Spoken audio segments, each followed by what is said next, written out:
Alright, we are back with a new video, and today we will once again be updating the Survivor 42 power rankings following episode 8, again ranking these players based on how likely it is that they'll win the game from this point. And this was a mostly standard round at the end of the day. I mean, nothing too crazy happened, although some weird stuff happened in the edit, but we'll get into that shortly. But let's not waste any more time, let's get right into the video. So starting off at number 11, we have the most recent boot from this week, and the first member of the jury. We have Chanel, and it's not too surprising to see Chanel go out here, especially once Tori won immunity. But in episode 8, she has a confessional about being left out in the numbers at the beginning. She asks Hai to not leave her out of the numbers moving forward, says this is her wake-up call, but ultimately it doesn't really lead to much. Later on has a confessional about voting out Romeo and how she doesn't want to scramble too much, which causes people, particularly Romeo, to think that she's being too comfortable around camp, and that causes Romeo to think that maybe he's going to be the target, tries to get the vote on the Chanel instead.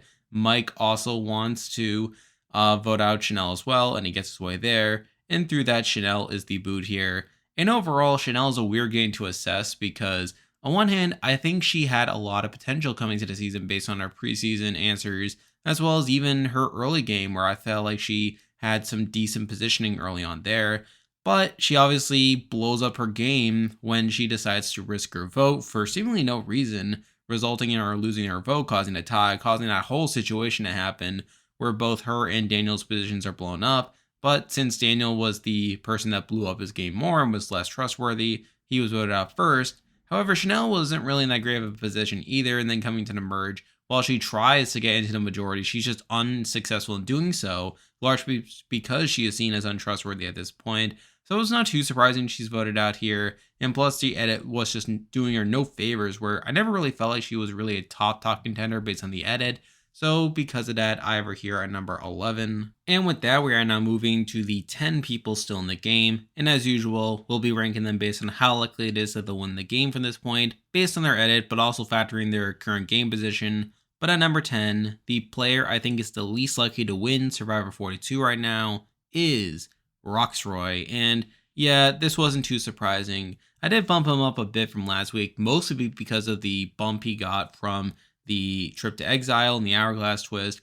However, as I said before, I didn't really take too much credence into that, and ultimately, I mean, he pretty much gets nothing here. I mean, he is shown talking to Romeo and Mike in the lead at the tribal, but aside from that, he really gets no content here, and like I said, I don't think he really has much of a path forward.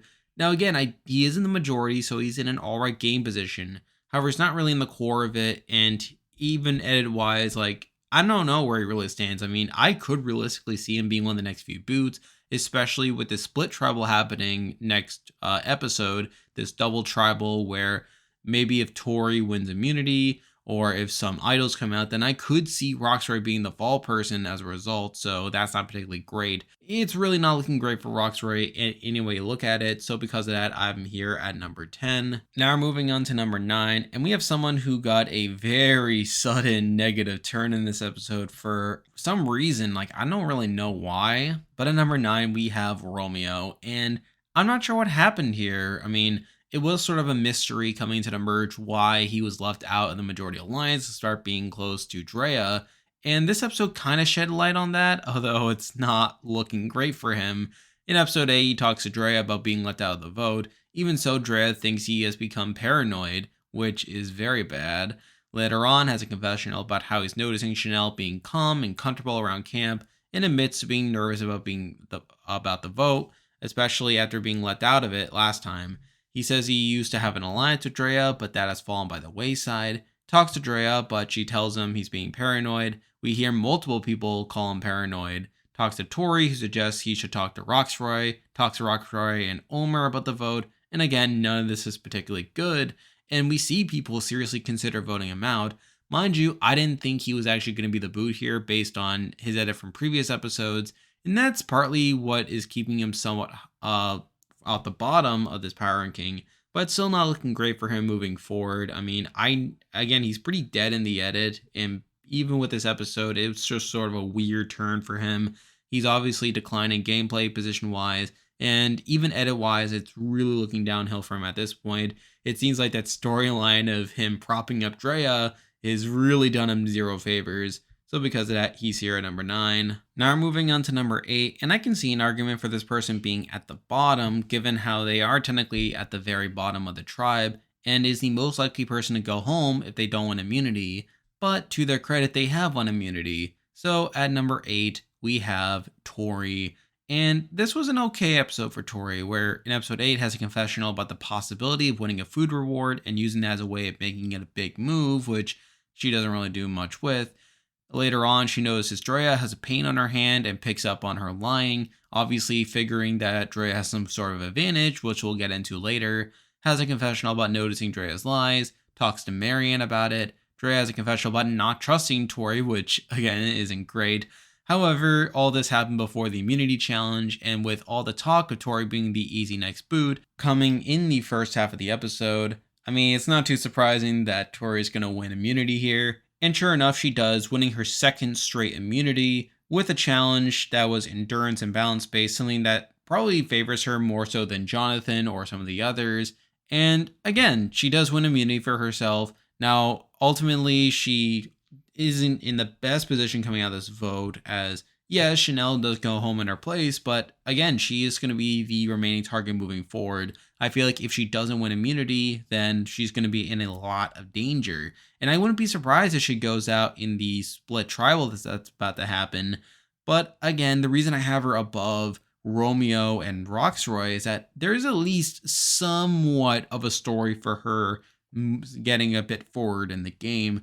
I mean, it's still not looking great. I mean, I think she is in more danger than Romeo or Roxroy coming into tribal, just based on her current game position.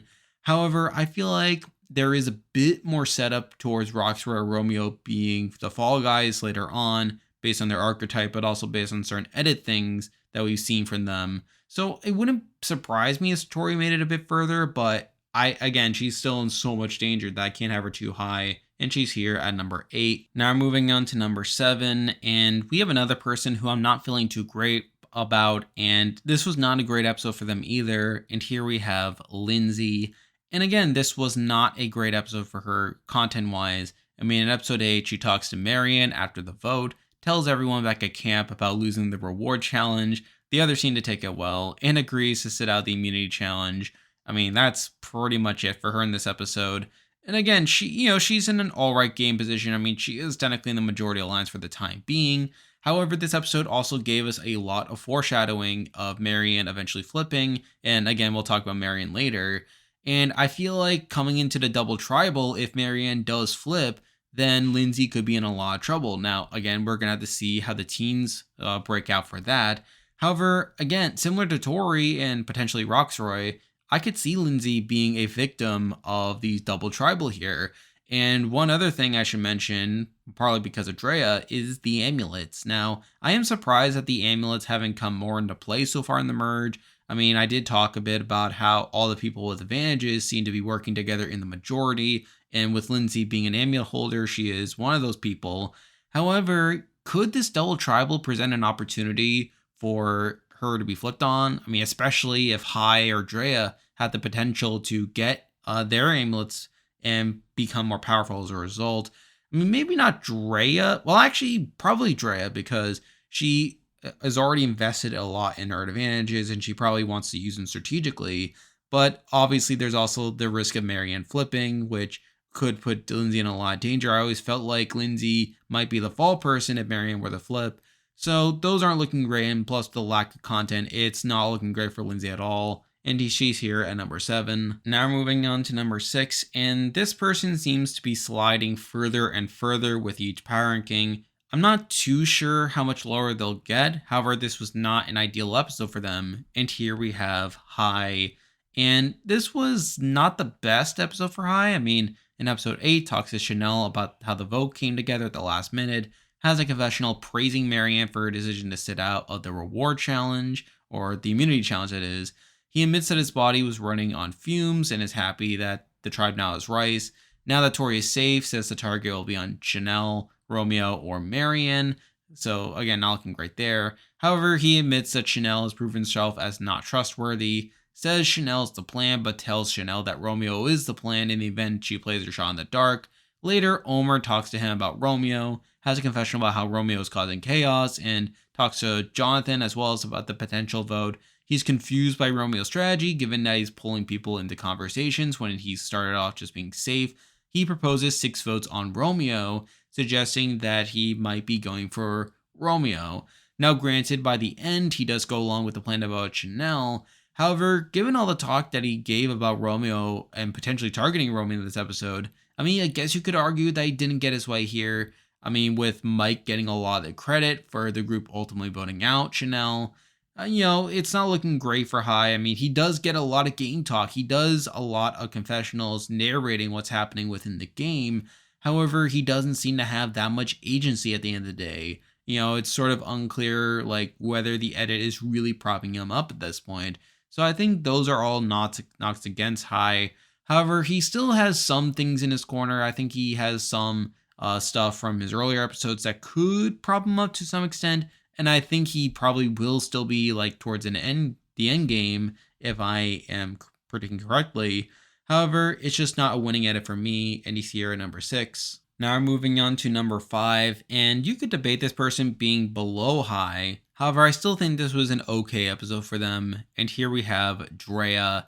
And this was an interesting episode for Drea. So in episode 8 has a confession about how Romeo has become very paranoid since the merge, and even says he might need to go at some point.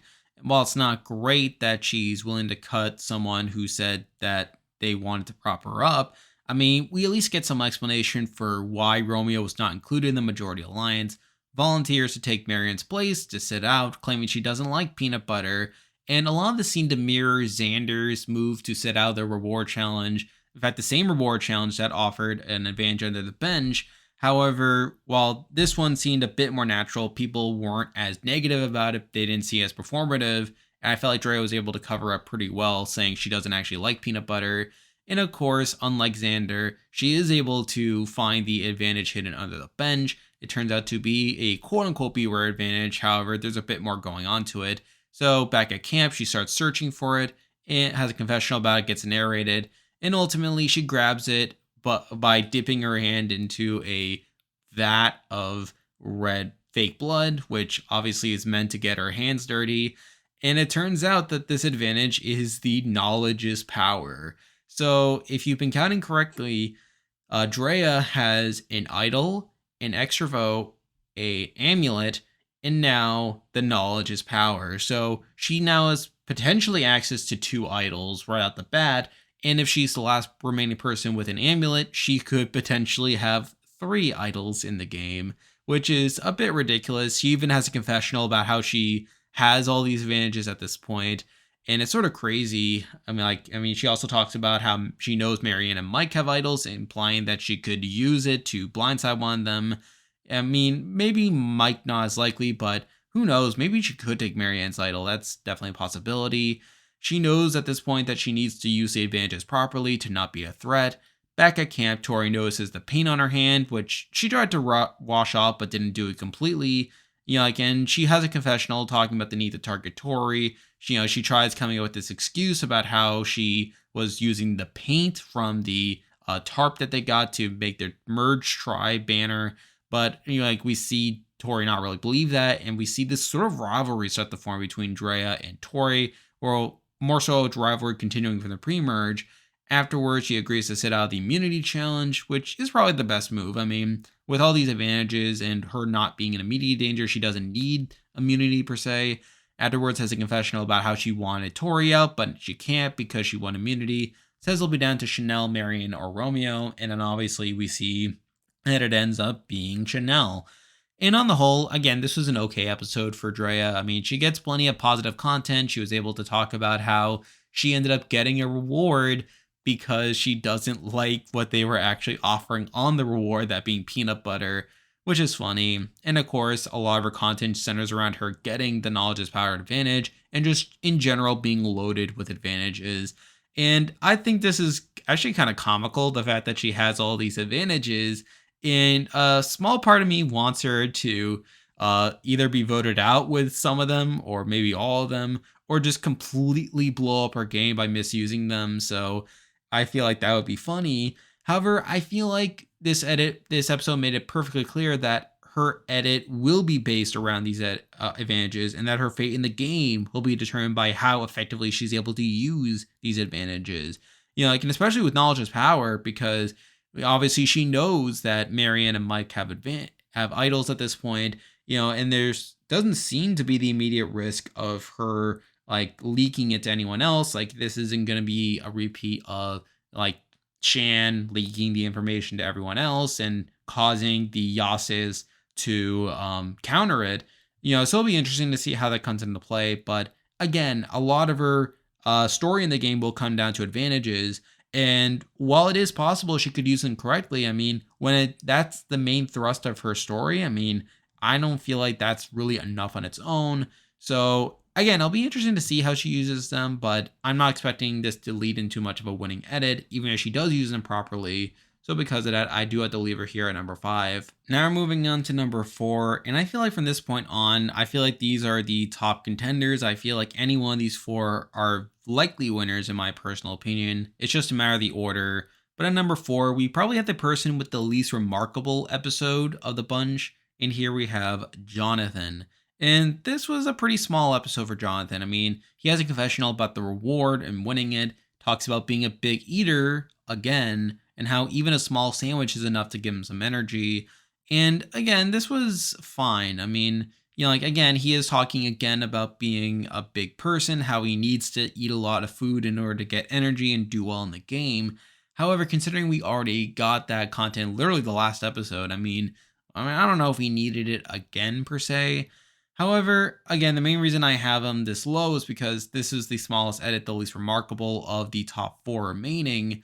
However, he is still a contender in my eyes. I mean, I feel like what we got in the merge was pretty strong. I feel like some of the stuff we got before them was pretty strong as well, especially when he got to explain how he's a shield and how he plans to be of service to his allies and to his tribe.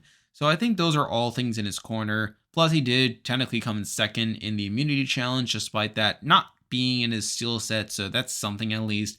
However, again, I still worry about his longevity. I feel like there will come a point where he'll be targeted. It's just a matter of if he can win out and whether he can win some of these post-merge immunity challenges that don't require solely brute strength. So that'll be interesting to see.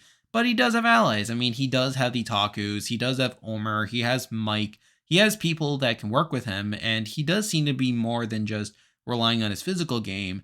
But considering this was the smallest edit of any one of the top 4, I can't have him too high for this week. He's here at number 4. Now we're moving on to number 3. And I feel like this person had a very strong episode here. Got some very interesting content. And here we have Marianne.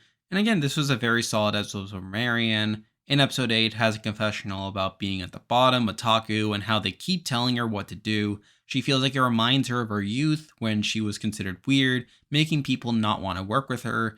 Draws a rock to sit out of the reward challenge, but Drea volunteers to take her place.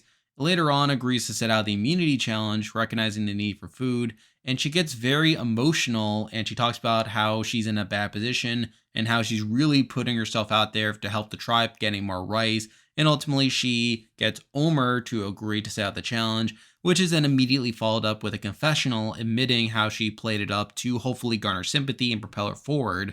And on the whole, this was a very strong episode for her. I mean, yes, while she was one of the potential targets coming into the tribal, this was a lot of positivity coming from Marianne in this episode.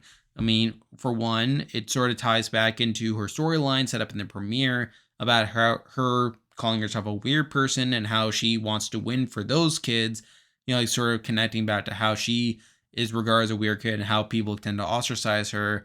There's also her acknowledging she's at the bottom of Taku, which provides additional foreshadowing to her potentially flipping on them moving forward. So there's that at least. And again, that confessional about her using her emotions to garner sympathy and to get what she wants, that was a very strong instance of gameplay from her, and it's looking pretty good for Marianne.